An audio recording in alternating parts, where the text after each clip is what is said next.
In this video, we're going to look at this differential equation, and we have two functions here. We are going to show that these two functions are indeed solutions to this differential equation, and then some other things about what that tells us about solving the differential equation. All right, so first of all, noticing what type of differential equation we have, I'm going to pay attention to the dependent variable, which is going to be y. You can tell that because of the derivatives here. And I'm going to pay attention to the order of the differential equation, so second order differential equation. I'm going to think about whether it's linear or nonlinear, so that's again paying attention to the dependent variable y, what functions are applied to that dependent variable. In this case, we only have differentiation and then multiplication by functions of the independent variable x. So there are no actual functions applied to the y besides differentiation and multiplying by a function of x. So in each term here, I've got function of x times an nth order derivative plus function of x, negative x sine x, times an nth order derivative, first order derivative of y, plus function of x times a zeroth order derivative, or just the function y. So this is a linear differential equation. It's also a homogeneous differential equation because when it's written in this form with the dependent variables all on one side, I just have the zero function on the right-hand side. All right, so the first thing we're going to do, though, is show that these two functions are indeed solutions to the differential equation. Later, we will talk about how you might find functions that are solutions, but for right now, we're going to just take some functions that are sort of handed to you and verify that they are actually solutions. So we want to show that they make the differential equation true. So let's start with this y1 here. I need to take the appropriate derivative. Since I have second order derivative here, I need two derivatives. So y1 prime would be 1, and y1 double prime would be 0. And then I want to substitute that into the differential equation and verify that it does indeed make the differential equation true. So I'll have this sine of x minus x cosine x times y double prime. That'll all end up being 0, so you don't really have to write that down, but I'm going to go ahead and do that just to emphasize what we're doing here, times the y double prime. So that whole term will be 0. And then minus, and then I have my x sine of x times y prime, which is 1, and then plus sine of x times my y, x, and what I want to know is that equal to 0? And so when we simplify this left side here, you see that I have negative x sine of x plus x sine of x, and that does indeed equal 0. I'm not going to write out any more steps here just to save some space, but you could write out one more step of just simplifying and showing that these two terms do indeed add up to 0. Okay, I'm going to do the same kind of thing with the second function here. So I'm just going to find the appropriate derivatives here and then plug that into the differential equation as well. So y2 prime, derivative of sine function is the cosine function, and y2 double prime, derivative of cosine is negative sine. And then plugging into the differential equation, this one will have a lot more simplification to it. Second derivative, and then minus x sine x times the first derivative, y prime, plus sine of x times ry. In this case, that's sine of x.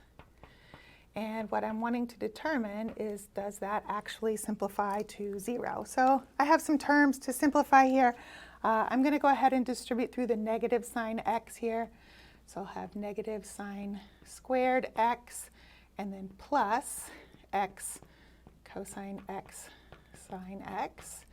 And then here I'll have a minus x sine x cosine x, and plus sine squared x.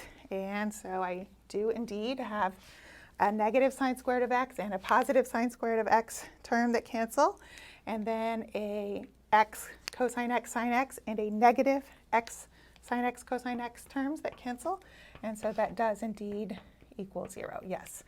So these two functions are both solutions to our differential equation.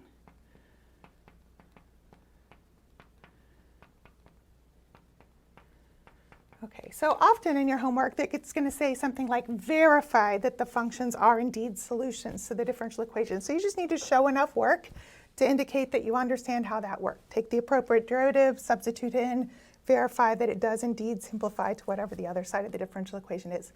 Sometimes it might ask you to determine whether or not the functions are solutions, and so in that case it may or may not simplify to the right side. If it does, then that is a solution. If it does not simplify to be whatever the right side is, then you would say it is not a solution.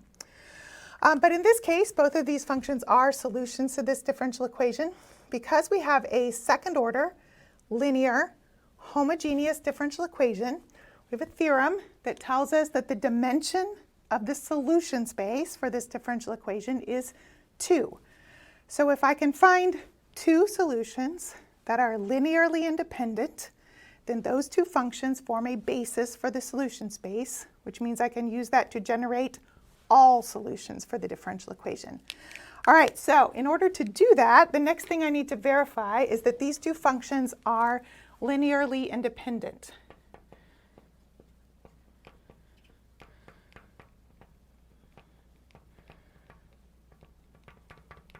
So I'm looking at the two functions y1 and y2 and trying to determine if those are linearly independent. So we talked about linear independence at several points during this semester. We have several techniques that we could use to show that these two functions are indeed linearly independent. The first that we could do is using the definition of linear independence, which says that if I take a generic linear combination of these two functions, c1 times one of them, x, plus c2 times the other one, and set that equal to 0, and figure out what values of c1 and c2 make that equation true. If the only values of c1 and c2 that make this equation true are when c1 and c2 are 0, then those functions are linearly independent. So this is using the definition. I could also use the Wronskian of the two functions. So another way to show linear independence is to check the Wronskian. And so that would be the determinant of the matrix where these two functions form the top row. And then I'm just going to take the appropriate number of derivatives until I get a square matrix. So I have two columns, which means I need two rows. So I just need one more row here. So the first derivative, derivative of x, and the derivative of sine x. And I want to take that determinant and determine whether that determinant is equal to 0. So this is using the definition of linear independence, or more recently we talked about the Wronskian as a way to do that.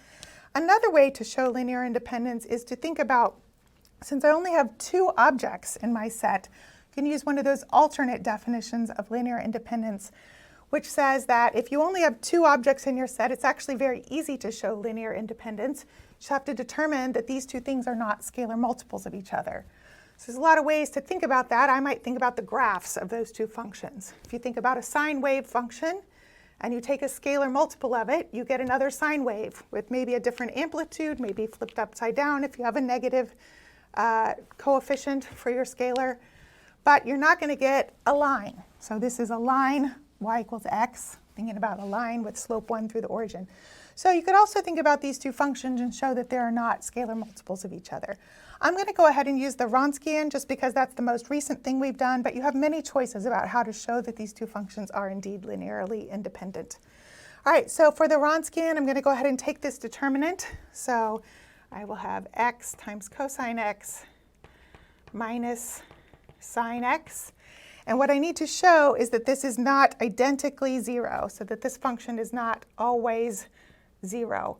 It is not always 0, but maybe I should say one more thing about how I know that this is not always 0. Perhaps you could pick a convenient value of x to plug in and show that this is not always 0. So for example, when x is pi,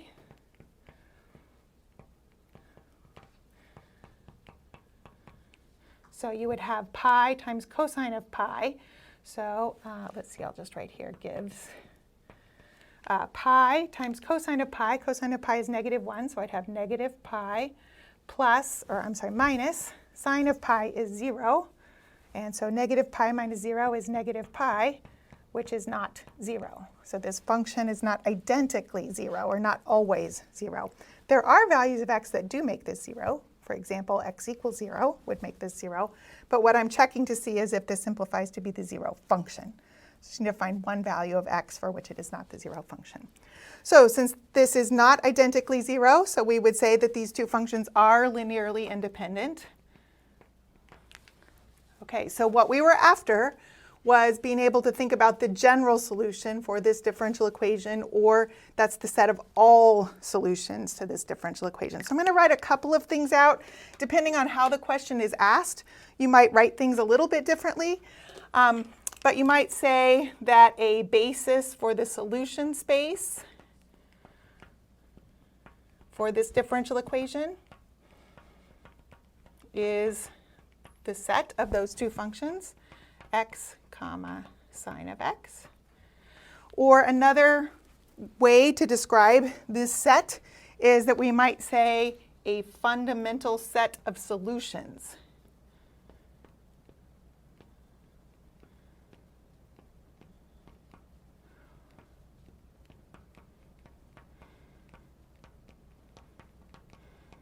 Is this set. So those two things are just two different ways of saying the same thing, that this set can be used to generate all solutions to the differential equation. We could say that the set of all solutions is spanned by this set. Remember that span is part of the definition of basis.